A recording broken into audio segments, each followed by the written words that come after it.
is David Callner.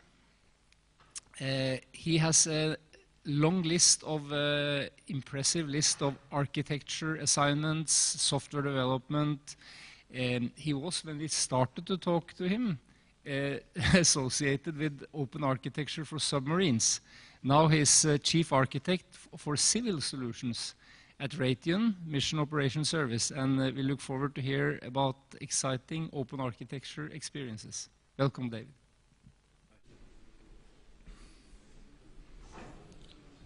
So I'm just going to cover a little bit about what Raytheon is, one of the business units that I'm in, and then extending an environmental system of systems, open architecture, and then an architecture that we actually built on open source software that we applied to two separate government programs.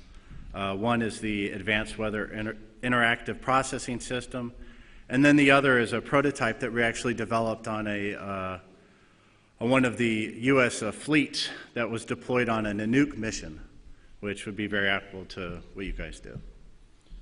So who are we? We're a technology and innovation leader in defense.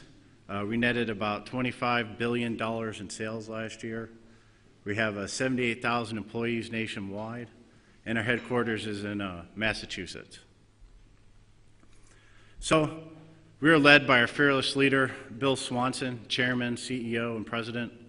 A lot of you guys probably know us for our missile systems, our missiles, our integrated defense systems, our warships, and submarines.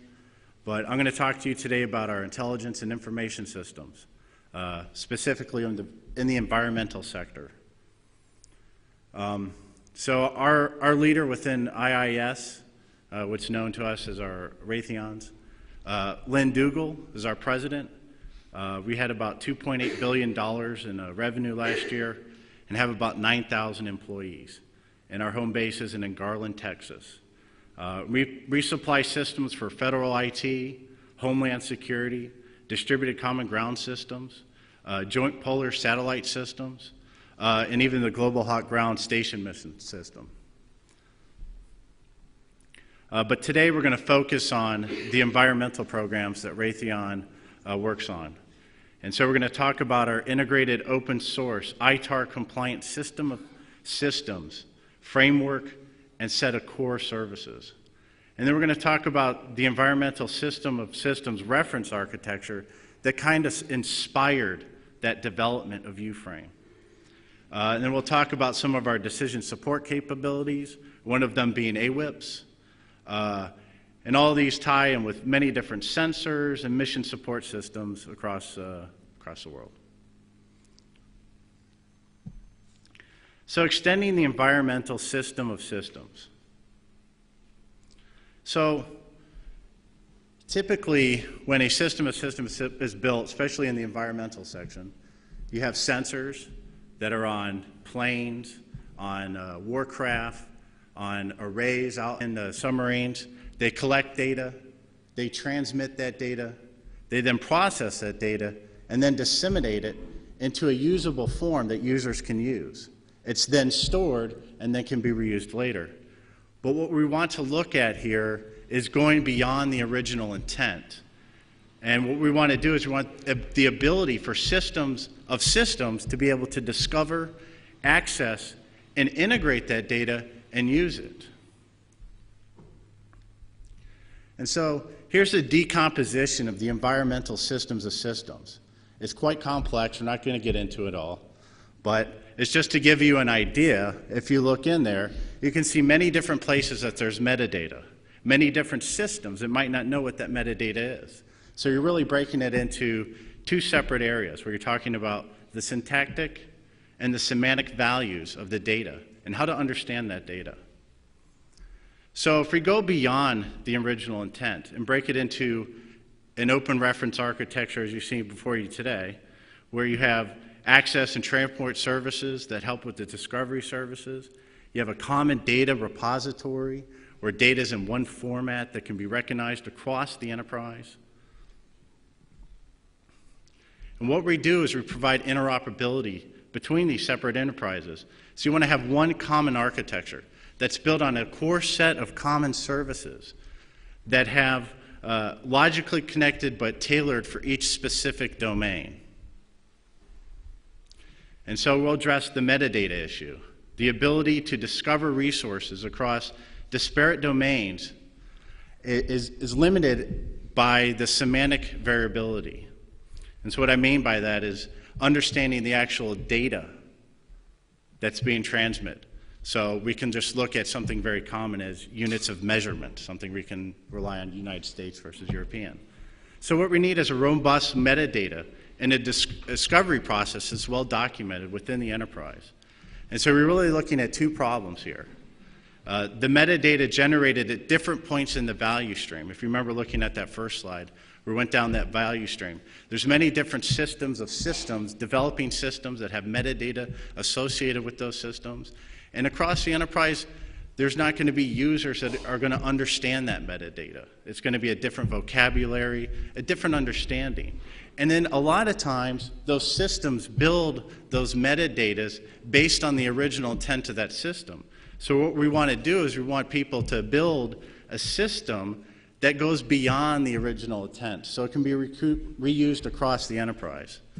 So one way to look at that is looking at the different value stream points at which the metadata is created, and then taking those metadata and putting it into a repository, which then can be discovered.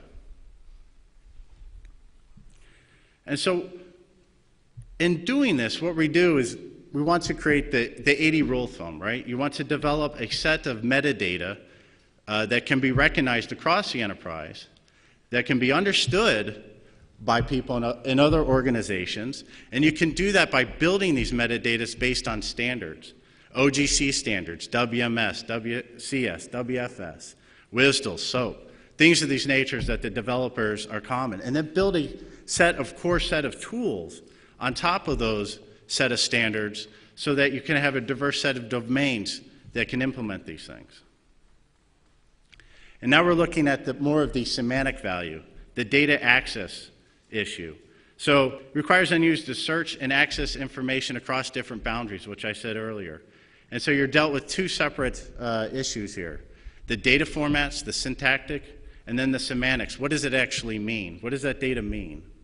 And so we're going to go across three simple open architectures that we're going to look at. One is a simple approach, then a services approach, and some of the issues with that, and then a common data model approach, which is the actual approach that we use, which solves the syntactic and semantics of that data that's our core for our U-frame architecture.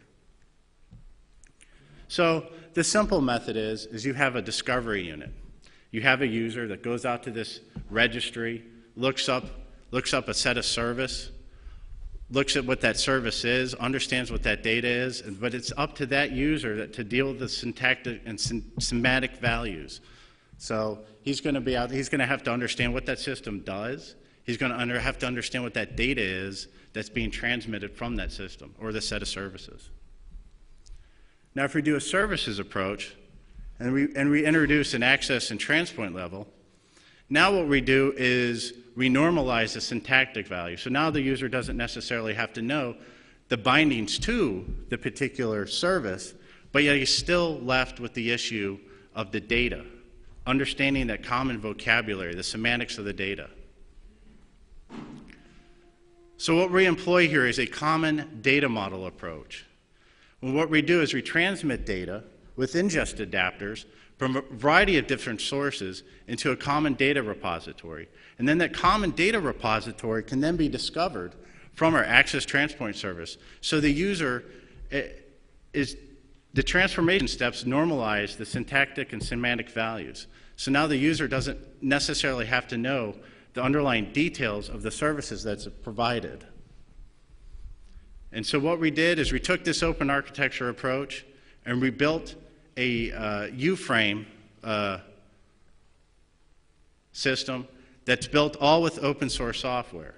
So this actual U-frame framework that we developed, the Raytheon Universal Framework, it's the core of the National Weather Service, IOOS 2 program. It's an extensible, flexible, tailorable, rapidly configurable framework that has plug-and-play capabilities. So when you create one adapter that connects to one specific data source, you don't have to do it again. That can then be reused across different programs. We have plug-in adapters that actually have visualization capabilities that render three-dimensional graphics in very real time because that software is built within the GPU processor. So we can actually, and then reuse that across different domains. And so this is our U-Frame framework here. It's built on an enterprise service bus. This enterprise service bus has high performance interface adapters that interface with that common data store. You can see the plug-in data adapters that take data from a variety of different formats, put it into the common data store, and then we have our enterprise service bus that can service up that data to very set of different services, which we call our plug-in extendable services, which then can be our GIS gaming visualization or any other services that are needed to take that data and put it into a usable format for decision support or situational awareness capabilities. So we deploy a couple primary design patterns in our U-Frame system. We have a data type plug-in adaptable SOA service, which this adapter is basically used to take in satellite imagery, raster data, any kind of data, put it into a large grid format, which is our common format within our U-Frame system. And then we have GIS gaming style visualization, which we talked about earlier, for taking that data and then putting it into a four-dimensional space, where space-time and your three-dimensional grid for understanding what that data is and being able to make situational awareness and decision support really mission essential decisions. And then this is all deployed on our high-speed enterprise service bus, which we have a dynamic binding or binary serialization capability, which really allows us to take those large grid data sets and serve them up into three-dimensional real-time graphics very quickly. And so one of the things that we found when you develop on top of an open architecture like this, one of the first programs that we deployed U-Frame to was IOOS 2. Now we developed a lot of different customized pluggable adapters for IOOS. But then we decided to deploy that same framework to the EPA. And a lot of those pluggable adapters, since they were developed with decoupled services, were able to be reused in a completely different domain. So we're looking at the entire enterprise, the environmental enterprise. Then we took it to RAMP, where we actually deployed this onto a US fleet. And we were able to take all the pluggable adapters that we had developed before and then deploy it onto this US fleet in less than 90 days and provided real-time decision support and situational awareness capabilities for the fleet. And so just a little bit about what IOOS 2 is. So it's the cornerstone for the National Weather Service modernization effort. It's a critical role for U.S. forecasters to make safeguard decisions about weather, whether it's protecting people's lives or safeguarding property. It takes in data from satellites, any of the variety of different weather data formats, and also radar data. It's deployed to over 130 different weather forecast offices and river forecast centers across the nation. And again, this architecture was built on our U-Frame open architecture. It's a service-oriented architecture. It has capabilities as networks as services. We deploy loose coupling across the enterprise. And then we have our interface details with those adaptable, pluggable adapters is what we call it. And then we interface with well-known services and clients of well-known data, our common data model. And so this is one of the more exciting deployments, I think, is with our Raytheon's Arctic Environmental Monitoring and Prediction System. This program ourselves was developed on top of the U-frame software and infrastructure. This continuously monitors environmental conditions in near real time, integrates data for advanced microwave scanning radiometrics, the Canadian and NIC egg charts, weather observations, and ship locations via satellites. And so these are just some of the different data sources that we integrated for this particular program. And then we provided decision support capabilities for sea ice concentration, developed some shortest path algorithms as services that can be reused across the enterprise, and then ship tracking over marginal ice zones. We delivered this over a very thin web client.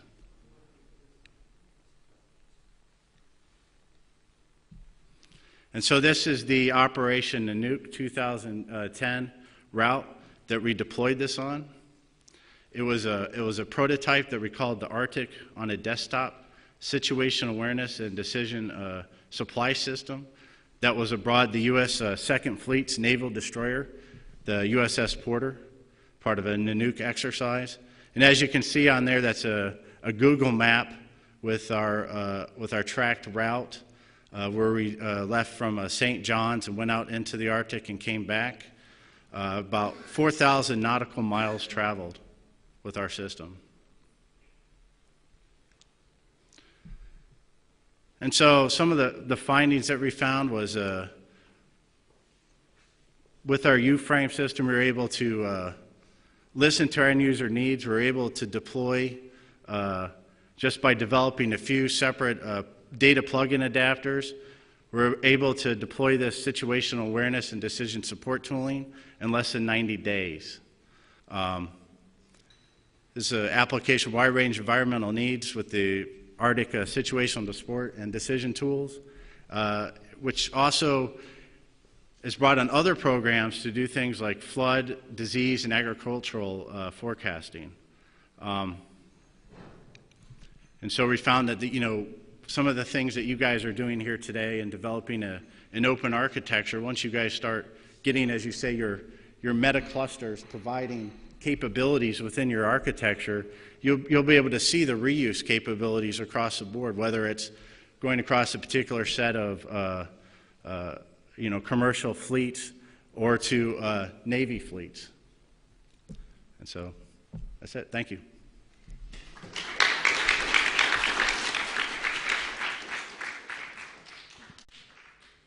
Thank you very much for a very inspirational talk. When we saw the outline of this, we said this will be a great inspiration for us and Marsa, because if we can solve these data issues and the other issues listed, it seems to us that it means that we can use Marsa for what we currently have on a yacht, for example, with power management and navigation.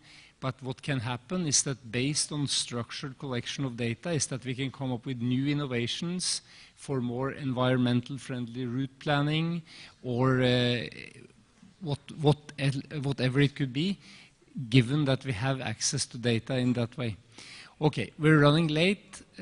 Still, I suggest, and I can see that you deserve a break. So let's have a break.